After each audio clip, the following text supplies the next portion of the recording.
नमस्कार बच्चों। आज मैं आपके सामने आरोह पाठ्य पुस्तक के काव्य खंड से लक्ष्मण मूर्छा और राम का विलाप पाठ की व्याख्या करने जा रहे हैं, जो कि गोस्वामी तुलसीदास जी द्वारा रचित है। गोस्वामी तुलसीदास जी जो कि अपने समय के भक्ति काल के एक उच्च कोटि के कवि थे।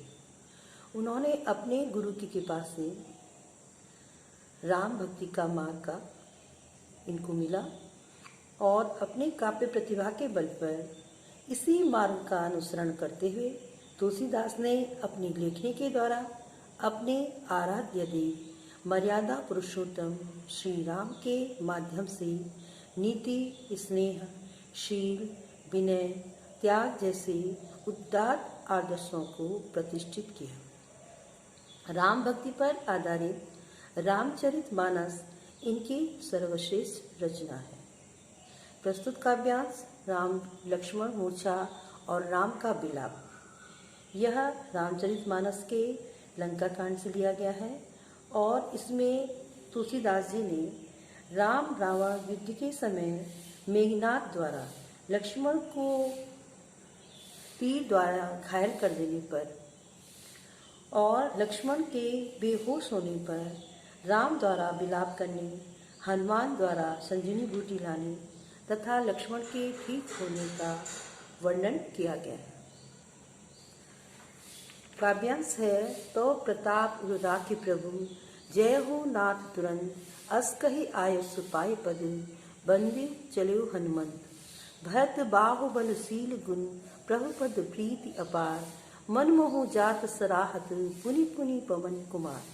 प्रस्तुत काव्य पंक्तियाँ अगर हम संदर्भ लिखना चाहेंगे तो हमारी पाठ्य पुस्तक आरोह भाग 2 में संकलित गोस्वामी तुलसीदास जी की कृति रामचरितमानस के लंका कांड में वर्णित जो प्रसंग है लक्ष्मण मूर्छा और राम का विलाप उससे उद्धृत है।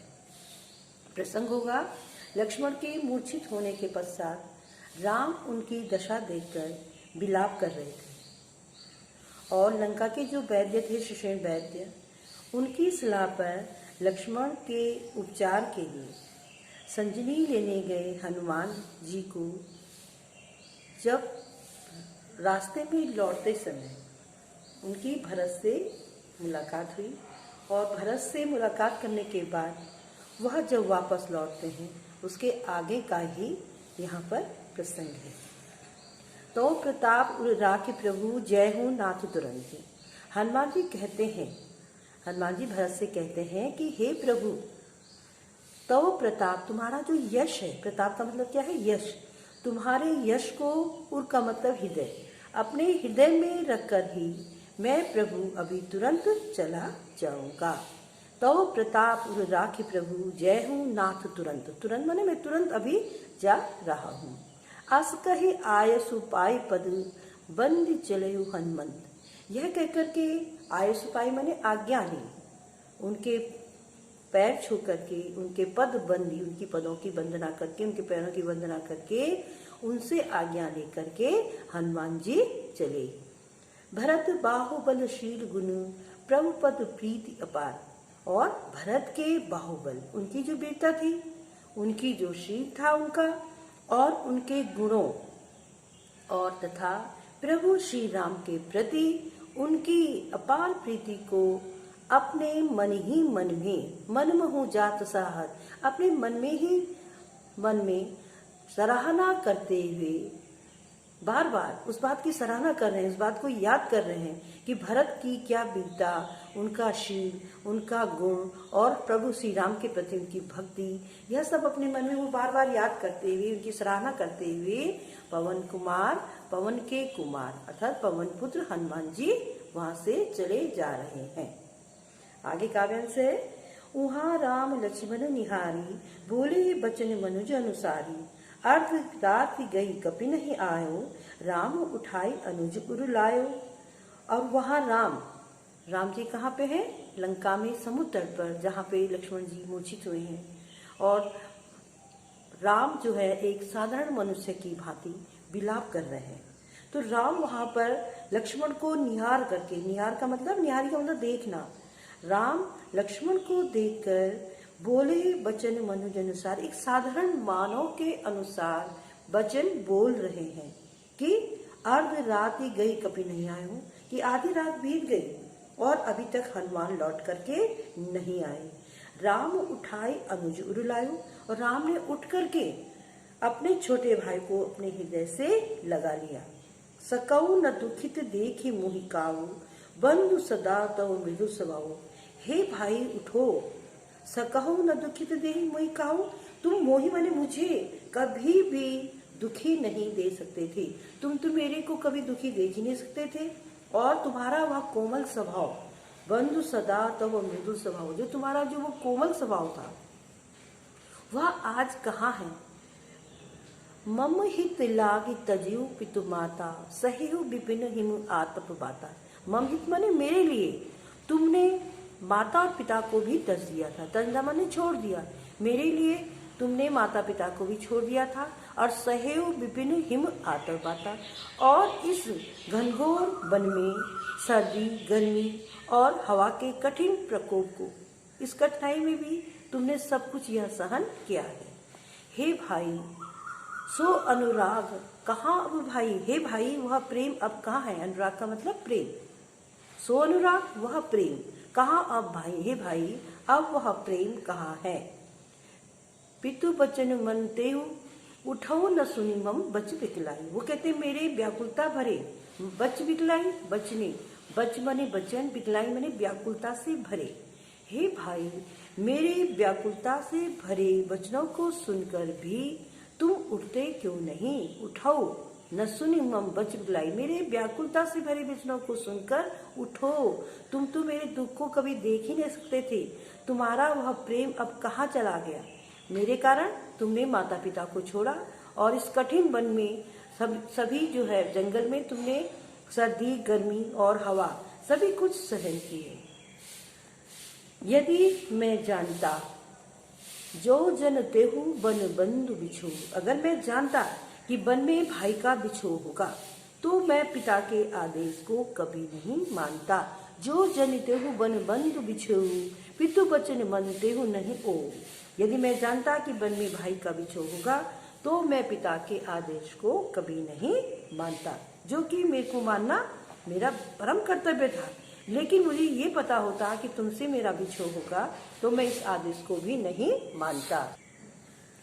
यहाँ पर तुलसीदास जी ने दुख की स्थिति के प्रभाव को दर्शाते हुए बताया कि दुख में जो समर्थ से समर्थ व्यक्ति भी किस प्रकार असहाय एवं दीन हो जाता है। राम के विलाप करने में यही भाव यहाँ प्रकट होता है। इसके अतिरिक्त राम के निर्मल एवं उदात्त चरित्र का भी चित्रण इन पंक्तियों में हुआ है कि जो अपने भाई लक्ष्मण के स्वभाव गुण एवं उनके प्रति किए गए त्याग का स्मरण करके करुण भाव से इतने वशीभूत हो जाते हैं, करुण भाव में इतने वशीभूत हो जाते हैं कि पिता को अपने द्वारा दिए गए वनवास के आदेश को मानने तक से इनकार करने को कहते हैं। वह क्या कहते हैं कि अगर भाई के प्रति उनके प्रेम को इस तरह से दिखाया गया है कि वो कहते हैं कि मुझे भाई तुम्हारे जरा सा भी इस दुख का ज्ञान होता, तुमसे बिछोड़ने का मुझे भान होता तो मैं कभी भी पिता के आदेश को न मानता। तो यहाँ पर राम के भ्रातृ प्रेम एवं लक्ष्मण द्वारा राम के लिए किए गए त्याग के वर्णन के कारण ही यह प्रसंग अत्यंत मार्मिक हो गया है। आगे का काव्यांश है, सुत बीत नारी भवन परिवारा, होई जाई जग बारही बारा, अस विचार जिय जानहु ताता, मिलहि न स्वगत सहोदर भ्राता। आगे लक्ष्मण की मूर्छित अवस्था को देखकर राम भाव विवल होकर के आगे कहते हैं कि पुत्र धन स्त्री, सुत का मतलब पुत्र, वित्त का मतलब धन, और नारी स्त्री, भवन और परिवार, घर तथा परिवार, ये तो संसार में बार बार आते और जाते हैं, लेकिन इस दुनिया में सहोदर भाई बार बार नहीं मिलता। मिला ही न जगत सहोदर भ्राता। जगत का मतलब संसार, इस संसार में सहोदर भ्राता नहीं मिलता। जथा पंख बिनु खग अति दीना। आगे विलाप करते हुए वह लक्ष्मण को उठाने का प्रयास कर रहे हैं और बार बार कहते हैं कि हे लक्ष्मण, जथा पंख बिनु खग अति दीना। जिस तरह से एक पक्षी बिना पंख के दीनहीन हो जाता है और मणि बिनु फनी, और सर्प मणि विहीन सर्प जो होता है उसकी क्या हालत होती है। और फानी करिबर करहीना। करिबर कौन है? हाथी। और हाथी सूंड के बिना जो श्रेष्ठ हाथी हैं वह अत्यंत दीन हो जाते हैं। उसी तरह से तुम्हारे बिना मेरा जीवन भी दीनता से युक्त है। अपनी दीनता को प्रकट करने के लिए वह पक्षी, हाथी और सर्प का उदाहरण देते हुए रामचंद्र जी बार बार विलाप करते हुए कह रहे हैं असमम जीवन बंधु बिनु तुहि, कि तुम्हारे बिना मेरा जीवन ऐसे ही होगा जैसे पक्षी बिना पंख के, और सर्प बिना मणि के, और हाथी बिना सूंड के। जो जो देव जीवा है मोहि, वो कहते हैं कि तुम्हारे बिना मेरा जीवन क्या है, ऐसे ही है। और अपने मन में न जाने वो कितने विचार अपने मन में ला रहे हैं, और वो कह रहे हैं कि जय हूँ अवध कवन मुँह लाई। वो कहते हैं कि मैं पत्नी के लिए, अपनी पत्नी के लिए, अपने प्रिय भाई को खोकर मैं कौन सा मुंह लेकर अयोध्या जाऊंगा, क्योंकि संसार में यह अपयश जो मेरे लिए होगा कि राम वीर पुरुष नहीं है, वह अपनी स्त्री को भी गंवा बैठे और स्त्री के लिए भाई को भी गंवा बैठे। अब राम कह रहे हैं कि मैं यह अपयश कि राम ने अपनी स्त्री को गंवा दिया, उनके अंदर कोई वीरता नहीं थी, यह सब मैं सह भी लेता, लेकिन तुम्हारी हानि में कैसे सहूं। बरु अपजस सहित हूँ जगमाही। बरु अपजस सहित हूँ जगमाही, नारी हानि विशेष क्षति नारी। राम विलाप करते हुए कह रहे हैं कि ये मैं संसार में यह अपयश की राम वीर पुरुष नहीं है, जो अपनी स्त्री को भी गंवा बैठे, भले ही सह लेता, लेकिन तुम्हारी हानि कैसे सहूं, क्योंकि इस हानि को देखते हुए स्त्री की हानि कोई विशेष हानि नहीं है। वस्तुतः राम का यह विलाप एवं दुख की अवस्था में उनके द्वारा कही गई बातें स्वाभाविक हैं। लक्ष्मण उनके अनुज थे। उन्होंने राम की सेवा और सहायता करने के उद्देश्य से अपने सुखों का परित्याग कर राम के साथ बन जाना स्वीकार किया था। लक्ष्मण के इस त्याग के प्रति कृतज्ञता का प्रदर्शन तथा छोटे भाई को पत्नी से अधिक प्रेम एवं स्नेह देना राम के चरित्र को मानव जाति के इतिहास में आदर्श एवं प्रेरणास्पद बनाता है। नारी हानि विशेष क्षति नाही कहने में स्त्री की महत्ता कम करने का भाव नहीं है, अपितु यह राम के अपने छोटे भाई के प्रति अपार स्नेह एवं उसके संभावित वियोग से उत्पन्न होने वाले कष्ट को सोचकर कहा गया स्वाभाविक कथन है। राम अपने विलाप में इस बात को कह रहे हैं, मतलब एक स्वाभाविक रूप में उनकी यह प्रतिक्रिया हो, इससे नारी की महत्ता कम नहीं। राम ने इस काव्यांश में भ्रातृ प्रेम का एक उदात्त स्वरूप मानव समाज के सम्मुख प्रस्तुत किया है।